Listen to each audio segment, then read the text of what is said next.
মদিনার সবচেয়ে বড় মুনাফিকের নাম আব্দুল্লাহ ইবনে উবাই ইবনে সালুল। সব মুনাফিকদের সরদার, কিন্তু এই মুনাফিকের ছেলেটা হলো পাক্কা ইমানদার। এই ছেলের নাম হলো আব্দুল্লাহ। আওয়াজ করে বলেন, ছেলের নাম কি?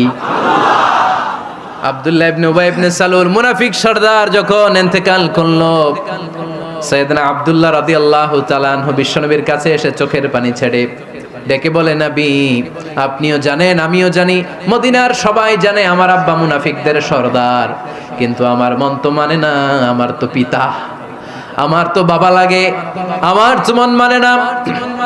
আপনিও জানেন মুনাফিক, আমিও জানি মুনাফিক। নবী আপনার দরবারে কিছু আমি চাই না, আপনার গায়ের একটা জামা দেন, আপনার জামাটা পরিয়ে আমার বাবারে দাফন দিব। এর উসিলায় যদি আমার আব্বারে আল্লাহ মাফ করে দেয়, দয়ার নবী মায়ের নবী জামা খুলে দিয়ে দিলেন। পড়েন সুবহানাল্লাহ।